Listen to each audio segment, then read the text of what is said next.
الرجيم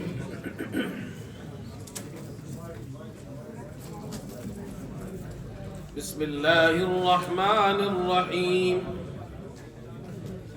يا أيها النبي اتق الله ولا تطع الكافرين والمنافقين إن الله كان عليما حكيما واتبع ما يوحى إليك من ربك إن الله كان بما تعملون خبيرا وتوكل على الله وكفى بالله وكيلا ما جعل الله لرجل من قلبين في جوفه وما جعل أزواجكم اللائي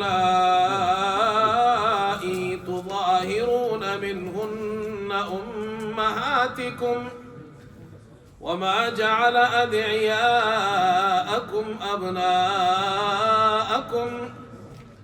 ذلكم قولكم بأفواهكم والله يقول الحق وهو يهدي السبيل صدق اللہ العظیم۔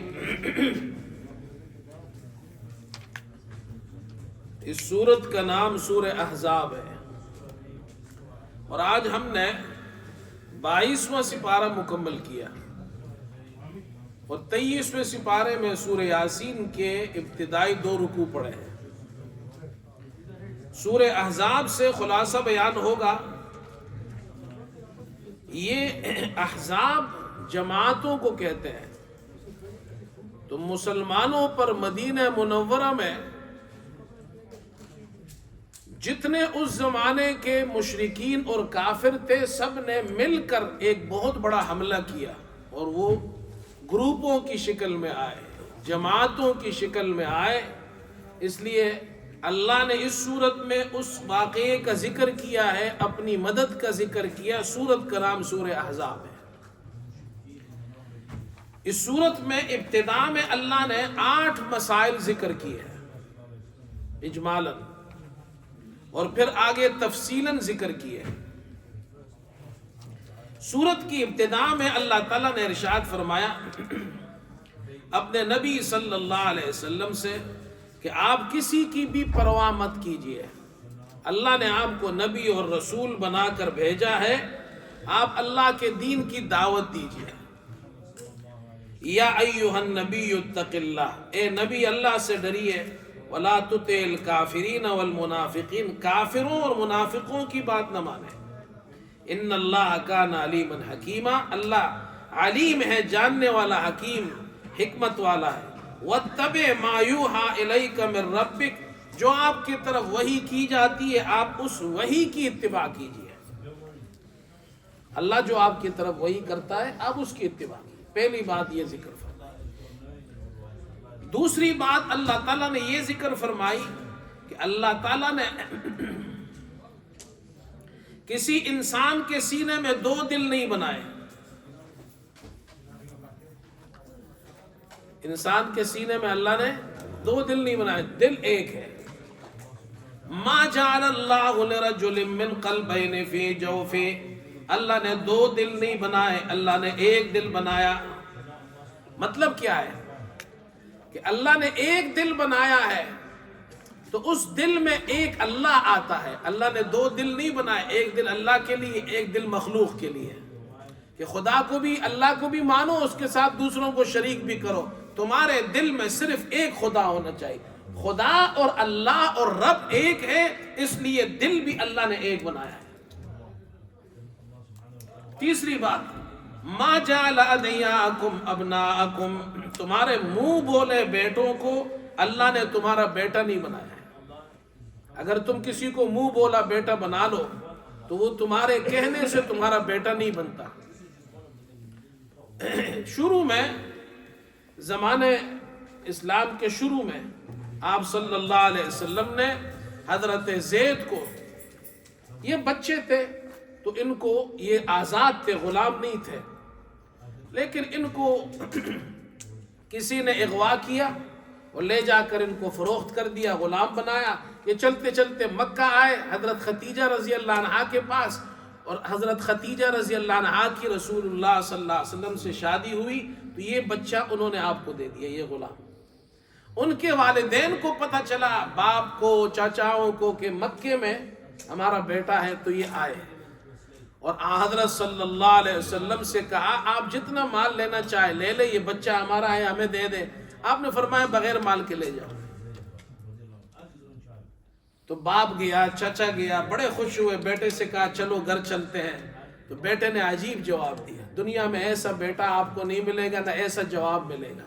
فرمایا آپ میرے ابا ہے، یہ میرا چچا ہے، لیکن جو پیار مجھے محمد سے ملا ہے صلی اللہ علیہ وسلم سے، وہ آپ سے بھی نہیں ملا مجھے، میں یہاں خوش ہوں۔ حیران رہ گئے، ایسا بھی کوئی شخص ہو سکتا ہے؟ چنانچہ حضور صلی اللہ علیہ وسلم اس سے اتنے خوش ہوئے اس کے اس جملے سے کہ آپ زید کو لے کر بیت اللہ آئے اور وہاں آپ نے سب کے سامنے اعلان کیا آج سے زید میرا بیٹا ہے۔ تو لوگ کہتے تھے زید بن محمد، بعد میں اللہ نے یہ آیت نازل کی، نہیں، نبی ہے، امام الانبیاء ہے، ان کے کہنے سے بھی زید ان کا بیٹا نہیں بنتا تو کسی اور کے کہنے سے کیسے بنے گا؟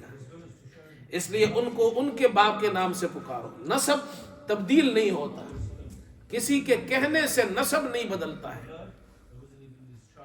چوتھی بات فرمائی النبی اولا بالمؤمنین من انفسہم، نبی مسلمانوں کے مفاد کو زیادہ سمجھتے ہیں۔ النبی اولا بالمؤمنین من انفسہم، نبی مسلمانوں کے معاملے میں ان سے زیادہ دخل دینے کا حقدار ہے۔ اللہ اکبر۔ پانچویں بات وازواج امہاتہم، نبی کی بیویاں ازواج مطہرات یہ امت کی مائیں ہیں، لیکن مرتبے میں ماں ہے، درجے میں ماں کے درجے پر ہے، ورنہ ان سے بھی تو پردہ ہے، پردے کے مسائل اپنی جگہ ہے، لیکن مرتبے میں وہ ماں کی جگہ پر ہے۔ اور چھٹی بات وَأُولُو الْأَرْحَامِ بَعْضُهُمْ أَوْلَىٰ بِبَعْضٍ فِي کتاب اللہ، اور رشتہ دار اللہ کی کتاب میں ایک دوسرے سے زیادہ تعلق رکھتے ہیں۔ اور ساتویں بات قیامت کے دن انبیاء علیہ السلام سے سوال کیا جائے گا، ان کی امت کے بارے میں۔ اور آٹھویں بات کہ انبیاء علیہ السلام کو اذیت مت دو، انبیاء علیہ السلام کو اذیت مت دو، انبیاء علیہ السلام کو تکلیف مت پہنچاؤ۔ یہ لِيَسْأَلَ الصَّادِقِينَ عَنْ صِدْقِهِمْ وَأَعَدَّ لِلْكَافِرِينَ عَذَابًا أَلِيمًا، کافروں کے لیے اللہ نے دردناک عذاب بنایا ہے، اس لیے تم ایسے کافر نہ بنو جنہوں نے اپنے نبیوں کو اذیت دی ہے۔ یہ 8 باتیں اجمالاً ذکر کی ہیں۔ اس کے بعد اس کی تفصیل ہے، ڈیٹیل ہے۔ یہ تو پہلے رکوع میں ہو گیا، آیت نمبر 1 سے لے کر آیت نمبر 8 تک، یہ 8 باتیں اللہ نے ذکر کی ہیں۔ اب آگے اس کی تفصیل ہے۔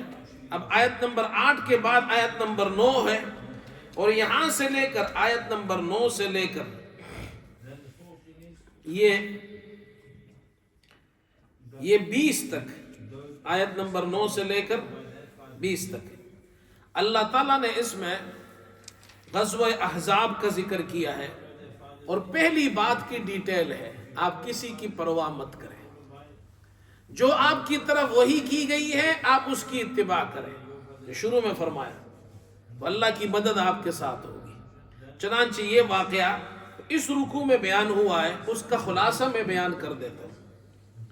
اللہ تعالیٰ نے رکوع آیت نمبر 9 میں فرمایا اللہ کی نعمت یاد کرو جو تم پر اللہ کی نعمت ہوئی، اذ جاءتکم جنود، تم پر لشکر چڑھ آئے، فارسلنا علیہم ریحا، ہم نے ان پر آندھی بھیجی، وجنود، اور ایسے لشکر بھیجے، لم تروہا، جنہیں تم نے نہیں دیکھا، وکان اللہ بما تعملون بصیر، یہ اللہ نے تمہاری جو مدد کی ہے ایسے لشکر سے جو تم نے نہیں دیکھا، آندھی اور طوفان سے تمہاری مدد کی۔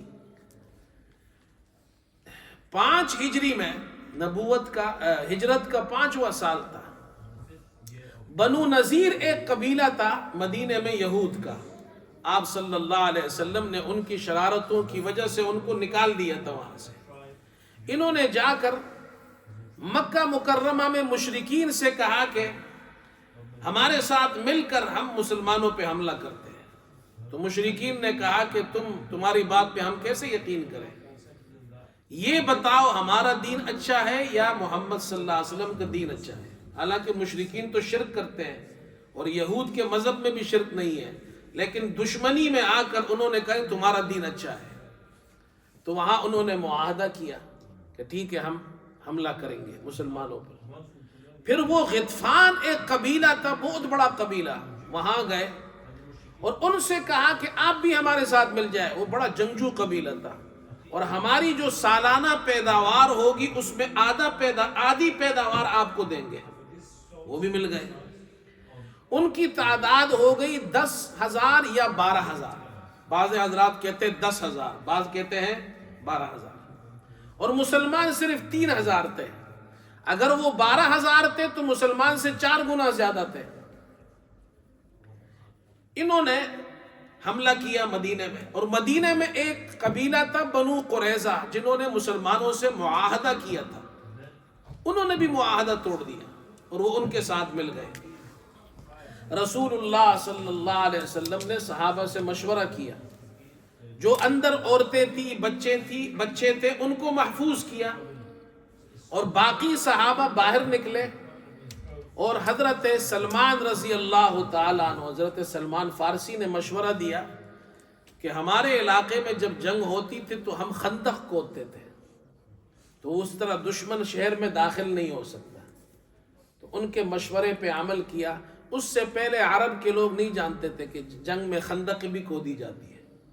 چنانچہ وہاں آپ مدینہ جب جاتے ہیں زیارات میں، تو آپ کو زیارت جب کراتے ہیں تو لے جاتے ہیں وہاں اس جگہ پر جہاں غزوہ احزاب ہوئی تھی، وہاں مسجدیں بنی ہوئی ہیں، اور ایک بڑی مسجد ابھی بنائی ہے وہاں۔ یہ وہ جگہ تھی جہاں مسلمانوں نے خندق کھودی تھی، اور پھر اللہ نے مدد کی۔ دیکھو اللہ کہتے ہیں میں نے تمہاری مدد، کیسی مدد کی؟ 2 طریقے سے اللہ نے مدد کی۔ ایک شخص تھا نعیم بن مسعود اشجعی، یہ بنو قریظہ کا تھا۔ بنو قریظہ تو مل گئے دشمنوں کے ساتھ، لیکن اس کو اللہ نے ہدایت دی، یہ مسلمان ہو گیا۔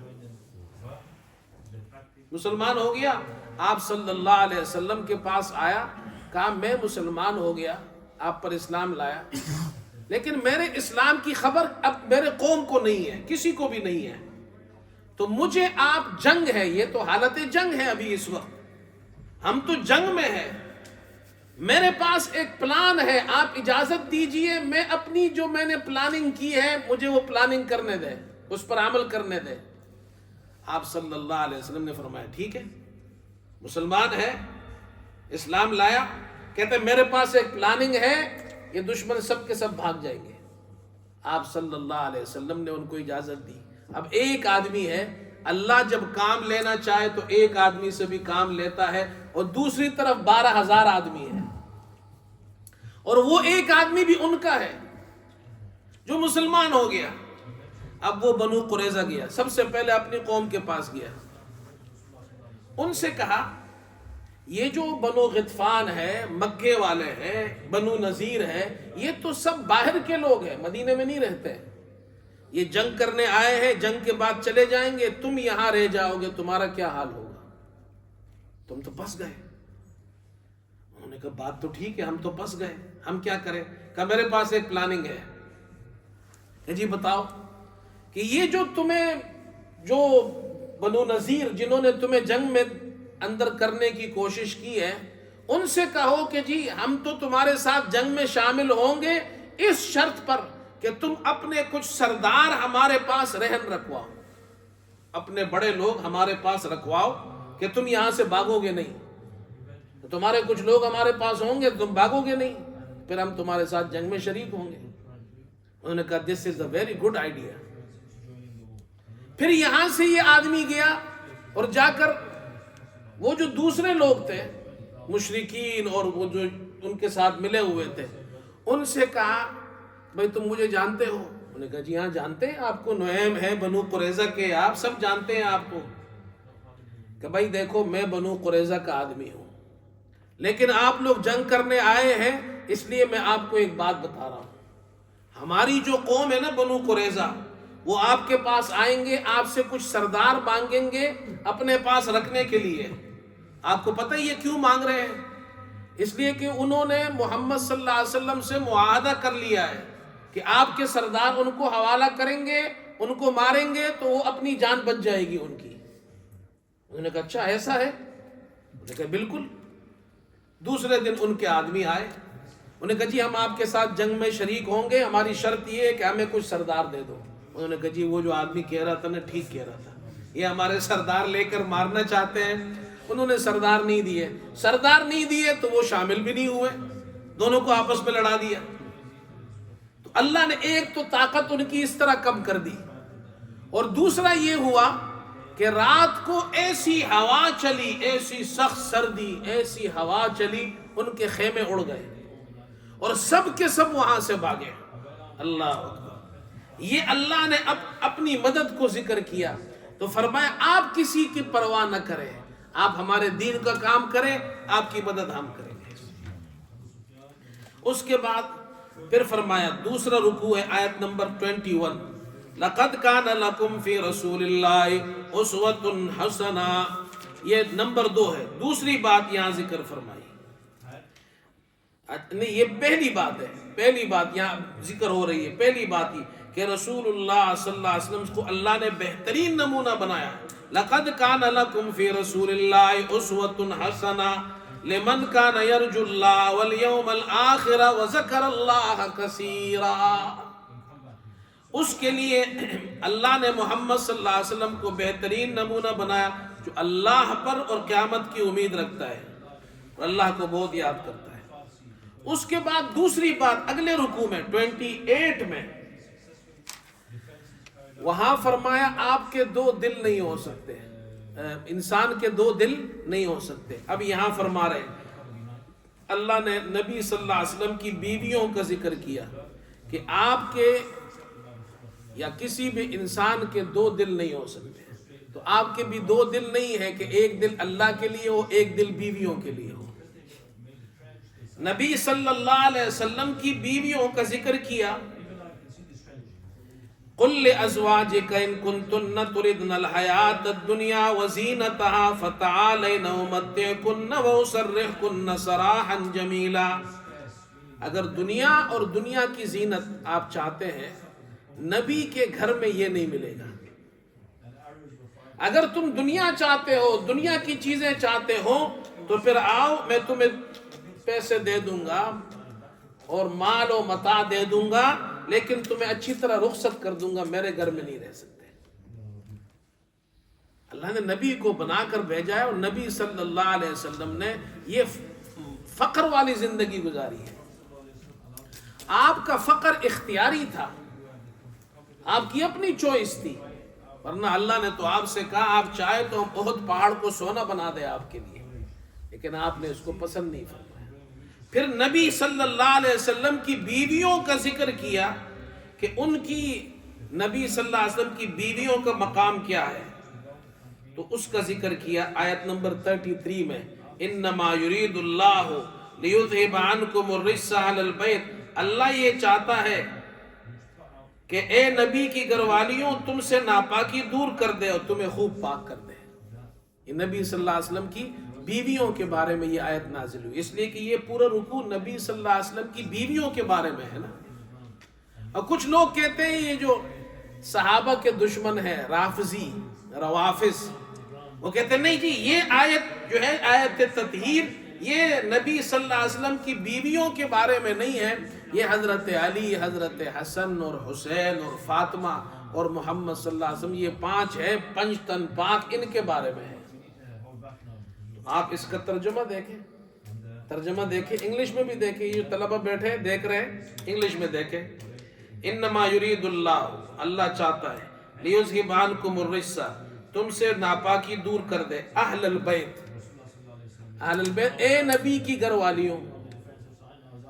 اہل البیت کس کو کہتے ہیں؟ اہل البیت گھر والے، اہل البیت گھر والے. ہم بھی کہتے ہیں نا، پوچھتے ہیں آپ کی گھر والی کیسی ہے، کیسے ہے، گھر والی ٹھیک ہے، کہتے ہیں میری گھر والی بیمار ہے. گھر والی کس کو کہتے ہیں؟ بیوی کو کہتے ہیں. تو گھر والے فیملی ممبرز کے اندر سب سے پہلا ممبر کون ہوتا ہے؟ بیوی. ہر آدمی کے گھر میں سب سے پہلا ممبر کون ہوگا؟ آپ کو کونسل اگر خط لکھے کہ اپنے فیملی ممبرز کے نیم لکھو، تو آپ کہاں سے شروع کریں گے؟ بولو بھائی. کونسل آپ کو خط لکھے کہ اپنے family member, right the name of your family members, تو آپ اپنا نام لکھیں گے، اپنی بیوی کا، اپنے بچوں کا. دنیا میں کوئی آدمی ایسا ہوگا کہ کونسل خط لکھے اپنے فیملی ممبر کا نام لکھو، وہ داماد کا نام لکھے، پھر نیچے اپنی بیٹی کا نام رکھے، پھر گرینڈ سن کا نام لکھے؟ یہ آیت فیملی والوں کے بارے میں نا، اور فیملی کہتے بیوی کو ہے. حضرت علی کی فیملی رضی اللہ تعالی عنہ کی فیملی ہے، وہ حضرت فاطمہ ہے، حضرت حسن ہے، حضرت حسین ہے رضی اللہ عنہ. یہ تو رسول اللہ صلی اللہ علیہ وسلم کی فیملی ہے. یہ اور بات ہے کہ آپ صلی اللہ علیہ وسلم نے جب یہ آیت ازواج مطہرات کے بارے میں نازل ہوئی، تو آپ نے چادر لے کر حضرت علی، حضرت فاطمہ، حضرت حسن اور حضرت حسین رضی اللہ عنہم کو، ان کو چادر کے نیچے کیا اور اللہ سے کہا، اے اللہ یہ میری فیملی ہے، ان کو پاک کر دے. یعنی آپ نے اللہ سے دعا کی کہ جو فضیلت میری بیویوں کو ملی ہے، اللہ ان کو بھی عطا فرما. آپ نے ان کے لیے بھی دعا مانگی ہے. یہاں تو اللہ نے آیت نازل کی بیویوں کے بارے میں، تو آپ نے چاہا کہ یہ فضیلت میرے بیٹی کو بھی ملے، داماد کو بھی ملے، میرے نواسوں کو بھی ملے، تو آپ نے اللہ سے دعا کی. اس لیے ہم کہتے ہیں کہ نبی کا سارا گھرانہ پاک ہے، نبی کی بیویاں بھی پاک ہے، نبی کی بیٹیاں بھی پاک ہے، نبی کی اولاد اور نسل اور ذریت بھی پاک ہے. حضرت حسن اور حضرت حسین رضی اللہ عنہما یہ سب پاک ہے. لیکن جو یہ کہتے ہیں کہ نہیں، کہ حضرت علی، حضرت فاطمہ، حسن اور حسین یہ تو پاک ہے، ان کو پاک مانے، باقی جن کے بارے میں آیت نازل ہوئی ان کو نکال دے، یہ قرآن کے خلاف ہے. اللہ سمجھ نصیب فرمائے. پھر اگلی بات فرمائی، تیسری بات یہ تھی کہ تمہارے منہ بولا بیٹا کہنے سے کوئی بیٹا نہیں ہوتا. تو آگے حضرت زید کا نکاح ہوا حضرت زینب سے. یہ رسول اللہ صلی اللہ علیہ وسلم کی پھوپھی ذات بہن تھی، آپ نے ان سے نکاح کرایا حضرت زید کا. لیکن ان دونوں کی آپس میں نہیں بنی، تو ان کی طلاق ہو گئی. آپ صلی اللہ علیہ وسلم سے اللہ تعالیٰ یہ چاہتے تھے کہ حضرت زید نے اپنی بیوی کو چھوڑ دیا، طلاق دے دی، اب آپ ان سے شادی کریں. اس لیے کہ یہ زمانہ جاہلیت کی رسم تھی کہ منہ بولے بیٹے کو بھی حقیقی بیٹا سمجھتے تھے. تو منہ بولا بیٹا اگر اپنی بیوی چھوڑ دے، باپ شادی نہیں کر سکتا. ان کے زمانے میں یہ رواج تھا. اللہ تعالیٰ چاہتے تھے کہ یہ رواج ختم ہو. زید آپ کا بیٹا نہیں ہے، اس کی بیوی آپ کی بہو نہیں ہے، لہذا زید نے اپنی بیوی چھوڑ دی ہے، وہ آپ کے لیے حلال ہے، اس کو طلاق دے دی ہے. اللہ تعالیٰ نے فرمایا فلما قضا، یہ اس رکوع میں یہ واقعہ بیان ہو رہا ہے. وما كان لمؤمن ولا مؤمنة، آیت نمبر 36 37 یہ اس میں بیان ہو رہا ہے. حضرت زید نے، اور قرآن میں اللہ نے حضرت زید کا نام ذکر کیا، فلما قضا زید منها وطرا. قرآن میں صرف ایک نام ہے حضرت زید کا، صحابی کا، کسی اور صحابی کا نام نہیں ہے. یہ اعزاز اللہ نے ان کو عطا فرمایا کہ اس ایک طرف تو وہ محمد صلی اللہ علیہ وسلم نے ان کو بیٹا بنایا تھا، تو اللہ نے فرمایا نہیں، بیٹا کوئی بولنے سے بنتا نہیں ہے. تو اس کے بدلے میں اللہ نے ان کو یہ اعزاز عطا فرمایا کہ قرآن میں ان کا نام ذکر کر دیا. اب جو بھی زید قرآن میں یہ آیت پڑھتا ہے، زید نام ہے ان کا، فلما قضا زید، تو زید پڑھنے پر اس کو 30 نیکیاں ملتی ہیں. اس لیے کہ قرآن کا کلمہ بن گیا۔ اللہ تعالیٰ نے فرمایا اب انہوں نے اپنی بیوی کو طلاق دے دی ہے، آپ ان سے نکاح کریں، تاکہ یہ زمانہ جاہلیت کی رسم ختم ہو جائے کہ منہ بولا بیٹا بیٹا نہیں ہوتا اور اس کی بیوی بہو نہیں ہوتی ہے۔ اس لیے اسلام نے یہ اصول بیان کیے اس میں۔ نمبر 4، وہاں فرمایا نبی صلی اللہ علیہ وسلم ایمان والوں کے مفاد میں زیادہ ان کے مفاد کو سمجھتے ہیں۔ اللہ کے نبی وہ زیادہ سمجھتے ہیں ہمارے لیے بہتر کیا ہے، تو یہاں اس کی تفصیل فرمائی۔ یا ایھا النبی، آیت نمبر 45-46 میں، یا ایھا النبی انا ارسلناک شاہدا، ہم نے آپ کو گواہی دینے والا، ومبشرا خوشخبری دینے والا، ونذیرا ڈرانے والا، وداعیا الی اللہ اللہ کی طرف دعوت دینے والا، باذنہ اس کے حکم سے، وسراجا منیرا روشن چراغ بنا کر بھیجا۔ جب آپ روشن چراغ ہے، اللہ کے داعی ہے، گواہ ہے، خوشخبری دینے والے ہیں، تو ایسے پیغمبر مومنین کے لیے ان کی جانوں سے زیادہ وہ ان کے مفاد کے اندر جو بہتر ہے وہ زیادہ ان کے لیے بہتر سوچتے ہیں۔ ہم اپنے آپ کو اتنا فائدہ نہیں پہنچا سکتے ہر انسان اپنے آپ کو جتنا نبی صلی اللہ علیہ وسلم ہمارے لیے ہمارے مفاد کو زیادہ سمجھتے ہیں۔ اس لیے فرمایا وَسِرَاجًا مُنِيرًا، آپ روشن چراغ ہیں۔ آگے چلے، پھر فرمایا وہاں وَأَزْوَاجُهُ أُمَّهَاتُهُمْ، وہاں فرمایا تھا کہ نبی کی بیویاں تمہاری مائیں ہیں۔ یہاں فرمایا نبی کی بیویاں تو تمہاری مائیں ہیں، لیکن وہ درجے میں ماں ہے، حقیقی ماں نہیں ہے، اس لیے پردہ کرنا پڑے گا۔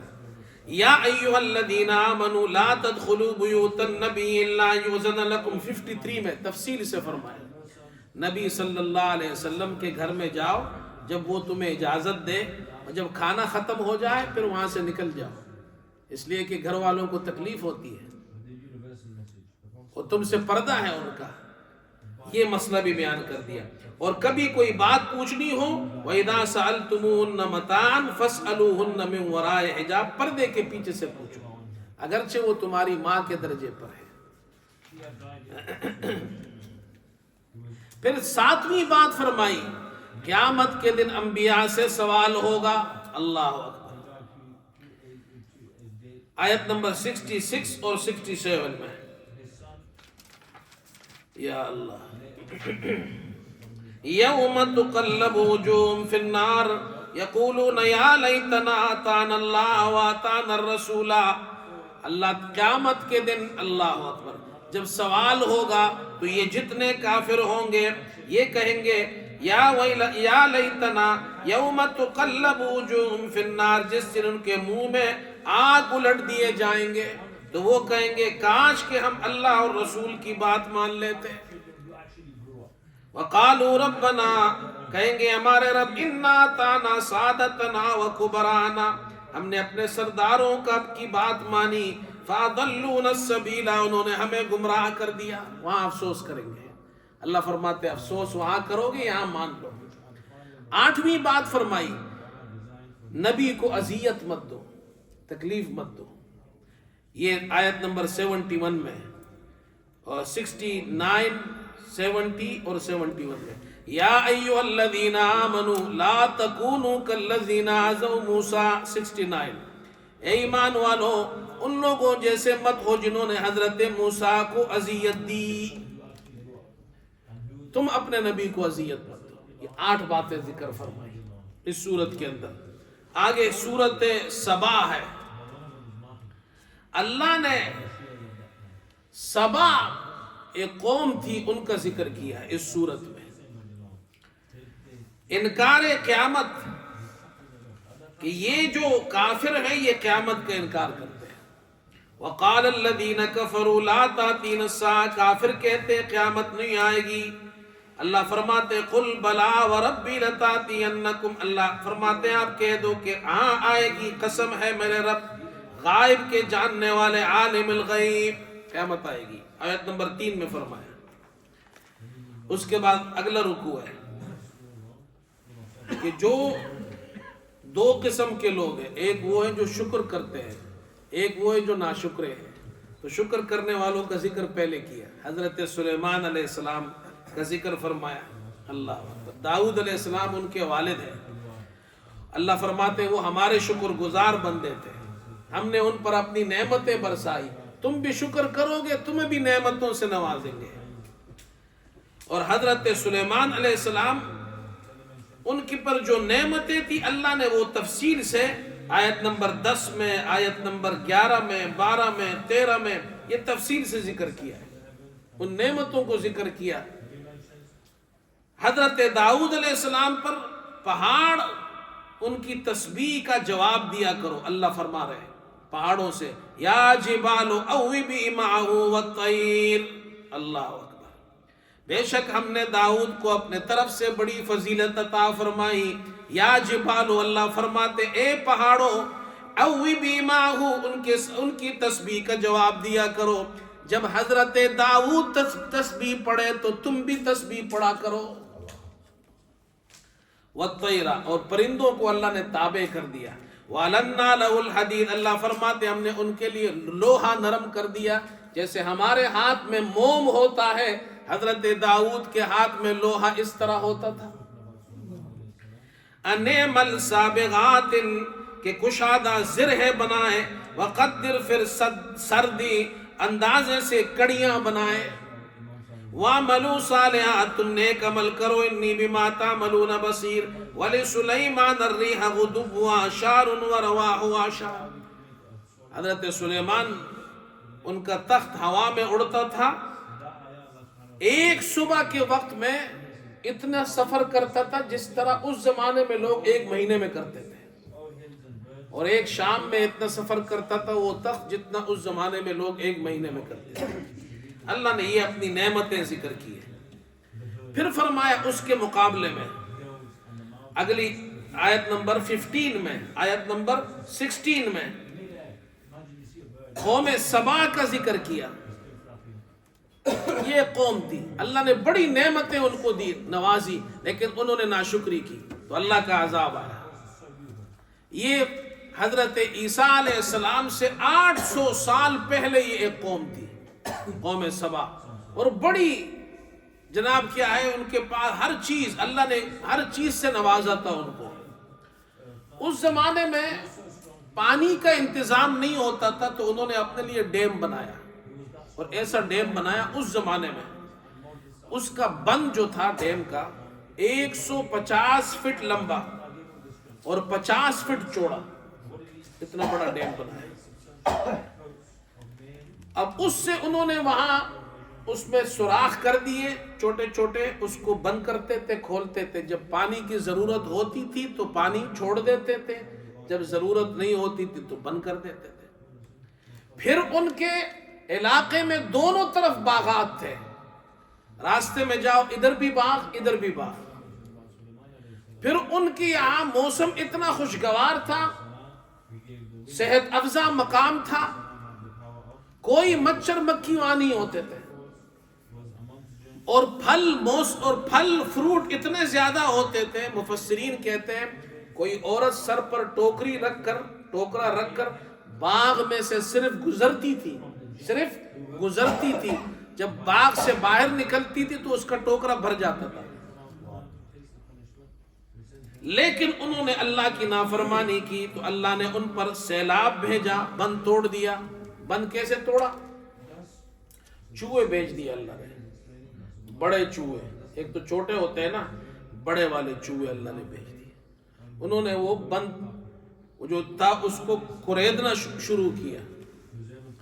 انہوں نے جا کر دیکھا، انجینئرز جو تھے انہوں نے کہا یہ تو سارے چوہے ہمارا بند خراب کر دیں گے، تو انہوں نے بڑی بڑی بلیاں لائی تاکہ وہ بلیاں چوہوں کو کھا جائے، لیکن وہ تو عام چوہے نہیں تھے، آکسفورڈ کے چوہے تو نہیں تھے، وہ تو اللہ نے خاص چوہے بھیجے تھے عذاب والے۔ جب بلیاں آئی تو ان چوہوں نے بلیوں کو بھی کھا لیا، اور پھر آخر کار وہ بند ٹوٹا اور وہ سارا کا سارا وہ اللہ کے عذاب میں وہ سب غرق ہو گئے۔ اللہ فرماتے دیکھو ناشکری کرو گے تو پھر اللہ کا عذاب آتا ہے، اس لیے ناشکری مت کرو۔ پھر فرمایا قیامت کے خوف سے، ہاں قیامت کے اللہ سے تعلق نہیں ہوا تو قیامت کے دن کوئی کام نہیں آئے گا۔ آیت نمبر 22 23 میں ذکر کر رہے ہیں، قُلِ ادْعُوا الَّذِينَ زَعَمْتُم مِّن دُونِ اللَّهِ لَا يَمْلِكُونَ مِثْقَالَ ذَرَّةٍ فِي الْأَرْضِ فِي السَّمَاوَاتِ وَلَا فِي الْأَرْضِ وَمَا لَهُمْ فِيهِمَا مِنْ شِرْكٍ وَمَا لَهُ مِنْهُمْ مِنْ ظَهِيرٍ وَلَا تَنْفَعُ الشَّفَاعَةُ عِندَهُ۔ اس کے یہاں اللہ کے یہاں کوئی سفارش کام نہیں آئے گی، مشرک کے لیے سفارش نہیں ہوگی۔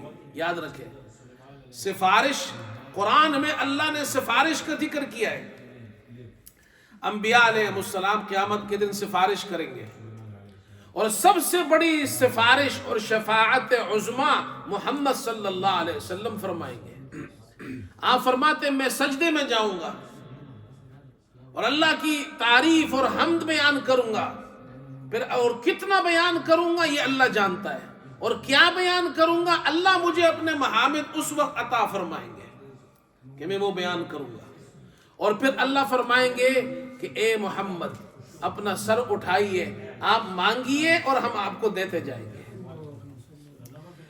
شفاعت عظمیٰ، لیکن شفاعت کے لیے قرآن نے 2 اصول بیان کیے۔ اللہ کی اجازت کے بغیر کوئی وہاں سفارش نہیں کر سکے گا، اللہ کی اجازت کے بعد سفارش ہوگی۔ اور نمبر 2، سفارش مسلمان گنہگاروں کے لیے ہوگی، مشرک اور کافر کے لیے نہیں ہوگی۔ یہاں اللہ یہ فرما رہے ہیں۔ اور یہ جو گمراہ ہے قیامت کے دن یہ جھگڑیں گے آپس میں، آیت نمبر 31 میں اور 32 میں ذکر کیا۔ وَلَوْ تَرَىٰ إِذِ الظَّالِمُونَ مَوْقُوفُونَ عِندَ رَبِّهِمْ يَرْجِعُ بَعْضُهُمْ إِلَىٰ بَعْضٍ الْقَوْلَ۔ کاش کہ آپ دیکھتے جب ظالم اپنے رب کے حضور میں کھڑے کیے جائیں گے، ایک دوسرے کی بات کو رد کریں گے، ایک دوسرے کی بات کو رد کریں گے، آپس میں جھگڑیں گے۔ اور جن کو خدا بنا رکھا تھا وہ بھی بیزار ہو جائیں گے۔ آیت نمبر 41 میں اور 46 میں اس کو بیان کیا۔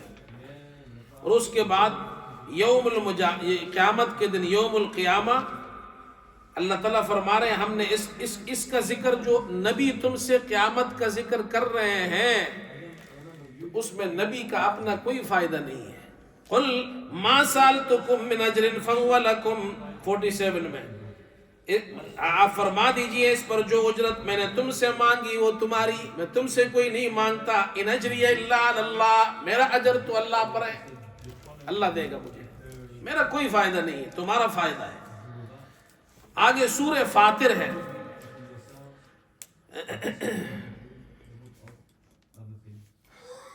یہاں اللہ تعالیٰ نے قیامت سے پہلے اللہ نے رسولوں کو بھیجا۔ کیوں؟ ان کی تعلیمات، رسولوں کی تعلیم، ان کو جو تعلیمات دی وہ اللہ نے نازل فرمائی۔ اس کی وجہ کیا ہے؟ اس کی وجہ یہ ہے کہ کوئی یہ نہ کہے کہ جی ہمیں پتہ ہی نہیں تھا، ہم پر عذاب آ گیا، ہمیں تو کسی نے بتایا ہی نہیں ہے۔ تو اللہ نے اس قیامت سے پہلے رسولوں کو بھیجا، ان پر کتابوں کو اتارا، تعلیم لے کر آئے، دعوت لے کر آئے، کوئی یہ نہ کہے کہ ہمیں تو پتہ ہی نہیں تھا۔ پھر 3 باتیں یہاں ذکر کی اللہ نے۔ پہلی بات آیت نمبر 1، آیت نمبر 3 اور آیت نمبر 5 میں خالق اللہ ہے سب کا، اللہ سب کا خالق ہے، سب کو اللہ نے پیدا کیا۔ نمبر 2، اللہ کا وعدہ سچا ہے اور اپنی اصلاح کر لو، اور اگر تم اپنی اصلاح کرنا چاہتے ہو تو اس تعلیم کے ذریعے کرو جو فرشتہ لے کر آیا ہے پیغمبر پر، یعنی قرآن سے۔ یہ 3 باتیں ذکر کی ہیں۔ سب سے پہلے دیکھو الحمدللہ فاطر السماوات والارض، سب تعریف ہے اللہ کے لیے جو زمین و آسمان کا بنانے والا ہے، خالق اللہ ہے۔ جاعل الملائکۃ رسلا، اللہ فرشتوں کو رسول بنانے والا ہے۔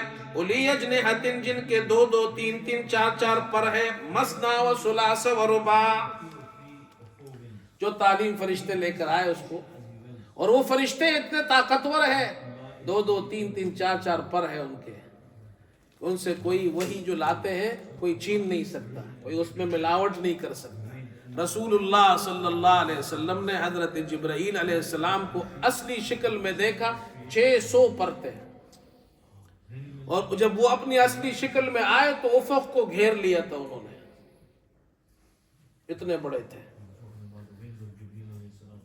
اتنے بڑے۔ اور فرشتے کتنے ہیں اللہ ہی جانتا ہے۔ آسمان میں کہتے ہیں ایک بالش جگہ نہیں جہاں فرشتہ اللہ کی عبادت نہ کرے۔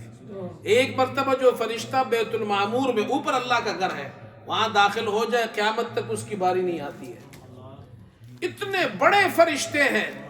لیکن آپ کو کمال کی بات بتاؤں، رسول اللہ صلی اللہ علیہ وسلم نے فرمایا من سلک طریقا یلتمس فیہ علما سہل اللہ لہ بہ طریقا الی الجنہ وَإِنَّ الْمَلَائِكَةَ لَتَضَعُ أَجْنِحَةَ عَارِضًا لِطَالِبِ الْعِلْمِ، جو کسی راستے میں چلتا ہے علم کی تلاش میں، اللہ اس کے لیے جنت کا راستہ آسان کر دیتا ہے۔ فرشتے اس کے لیے راستے میں پر بچھاتے ہیں۔ جن فرشتوں کے اتنے بڑے بڑے پر ہے وہ طالب علم کے لیے جو قرآن حدیث دین سیکھنے آتا ہے، فرشتے ان کے لیے راستوں میں پر بچھاتے ہیں۔ اللہ اکبر، یہ فرشتوں کو اللہ نے اس کے لیے بٹھایا ہے۔ اس لیے میں ہمیشہ کئی مرتبہ میں نے اپنے ساتھیوں کو بھی کہا، درس میں بھی کہا، بیان میں بھی کہا، میں ہمیشہ یہ کہتا ہوں جب بھی آپ مسجد میں آئے یہ نیت کر کے آئے میں دین سیکھنے جا رہا ہوں، یہ نیت کرے میں دین سیکھنے جا رہا ہوں تو آپ طالب علم ہو گئے۔ جب آپ طالب علم ہو گئے اور آپ مسجد آئیں گے تو فرشتے آپ کے راستے میں پر بچھائیں گے۔ یہ 3 باتیں یہاں ذکر کی۔ پھر آگے دیکھو اللہ کس طرح سمجھا رہے ہیں۔ اللہ اکبر، پانی 2 قسم کا ہے، ایک میٹھا اور ایک کھاری پانی۔ اس طرح اللہ نے جو وحی بھیجی ہے اس سے فائدہ اٹھانے والے 2 قسم کے لوگ ہیں۔ اللہ اکبر، آیت نمبر 12 میں ذکر کیا، وَمَا يَسْتَوِي الْبَحْرَانِ، دونوں سمندر برابر نہیں، هَذَا عَذْبٌ فُرَاتٌ، دنیا میٹھا ہے پیاس بجھانے والا ہے، سائغٌ شرابُ، اس کا پینا خوشگوار ہے، وَهَذَا مِلْحٌ أُجَاجٌ، یہ کھاری ہے کڑوا ہے۔ 2 قسم کے پانی ہے۔ اسی طرح 2 قسم کے انسان ہیں، کچھ انسان میٹھے ہیں کچھ کڑوے ہیں۔ اللہ کے یہاں میٹھا انسان وہ ہے جس کا عقیدہ ٹھیک ہے، اللہ کے یہاں میٹھا انسان وہ ہے جس کے اعمال اچھے ہیں، جس کے اخلاق اچھے ہیں، اور کڑوا انسان وہ ہے جس کا عقیدہ خراب ہے، اخلاق خراب ہے۔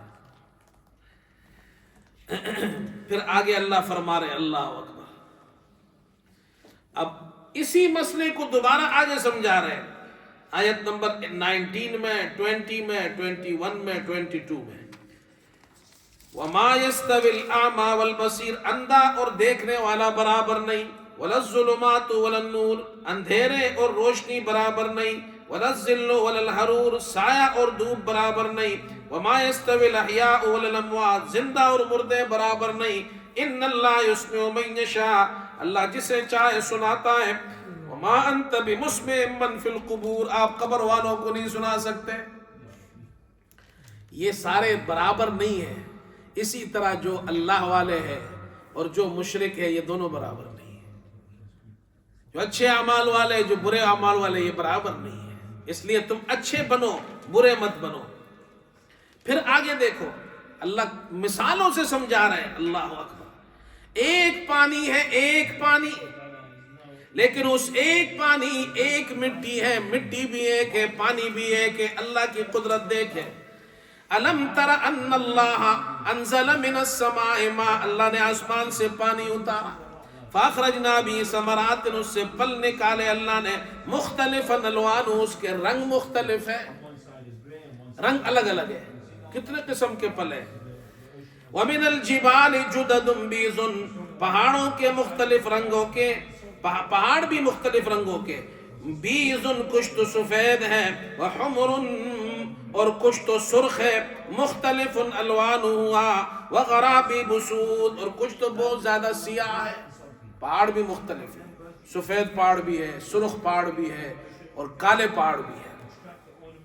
اسی طرح وَمِنَ النَّاسِ وَالدَّوَابِّ وَالْأَنْعَامِ مُخْتَلِفٌ أَلْوَانُهُ، اسی طرح آدمیوں میں اور زمین پہ چلنے والے جانوروں اور چوپاؤں کے بھی مختلف رنگ ہیں، الگ الگ رنگ ہیں۔ اللہ اکبر۔ پھلوں کے اندر رنگ مختلف ہے، ذائقہ مختلف ہے، اس کی خاصیتیں مختلف ہیں۔ اللہ تعالیٰ سمجھا رہے ہیں، اللہ اکبر، کہ پانی ایک ہے لیکن اس سے پیدا ہونے والی چیزوں کے اندر رنگ الگ الگ ہے، ذائقہ الگ الگ ہے، خاصیت الگ الگ ہے۔ اسی طرح تمہارے اندر بھی